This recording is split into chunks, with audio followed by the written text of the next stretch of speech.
Have you noticed that every time you want to start working, you suddenly see a new notification from social media? You go to check that one post, and before you know it, you're scrolling through the next ones. You completely forget what you were supposed to do, and just like that, 1 hour is gone. Then you come back to yourself and say, all right, I should get back to work. But the moment you try to start, your brain tells you, I don't really have the energy right now. Let me grab a coffee first. You drink the coffee, and just as you're about to start again, a friend calls you and you end up talking for another half an hour. After that, when you finally want to work, you're out of energy. So you postpone it again until later. Tomorrow, the exact same cycle repeats, and before you know it, you've turned into a procrastinator. Then, when it's time to submit that project or exam day is getting close, you feel extreme stress and panic. You tell yourself, if I don't do this, or if I'm not ready for this exam, 1,000 bad things could happen. I'll embarrass myself. So, under intense stress and pressure, you force yourself to get the work done. At that point, the quality doesn't even matter anymore. You just want to submit it. This is a familiar story for everyone. At least once in life, procrastination has caught all of us. But to stop it, we first need to understand why we procrastinate, so we can prevent the damage it causes. First of all, you should know this. Inside the mind of a procrastinator, there are 3 main characters. Character 1, the rational decision maker. This is the part of your mind that's in control. It helps you make decisions that are good for you in the long run. Long-term planning and knowing what you should do comes from this part. But the rational decision maker is not alone, because if it were, we would always do what's best for us. Character 2,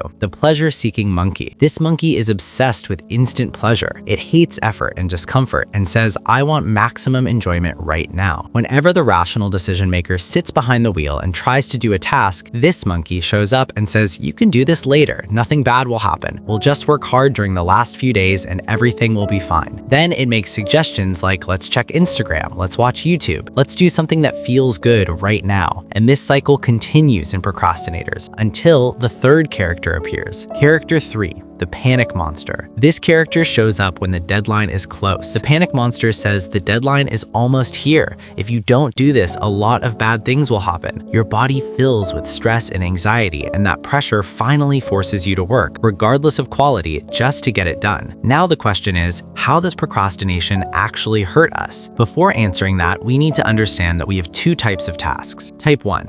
Short-term tasks with a clear deadline and an external force. For example, tasks given by a boss or a teacher. Here, the deadline usually does its job, and we end up doing the task even if it's under pressure and not in the best way. Type 2, long-term tasks with no deadline and no external pressure. These are usually related to ourselves. Things like taking care of our health, turning our ideas into reality, starting our own business, personal growth, or leaving a toxic relationship. This is where procrastination does the most damage. In reality, the gap between the amazing person we could be and the person we are right now is procrastination. It's those dozens of ideas you had but never executed or never did properly. So, how do we fight procrastination? There are 4 steps. Step 1, identify mental triggers. There are 2 types of triggers: external triggers like notifications, phone calls, and distractions, and internal triggers like anxiety, fear, stress, or loneliness. And these are actually more important. Most of the time, internal triggers are the real reason we run towards external distractions. For example, I feel anxious or stressed inside,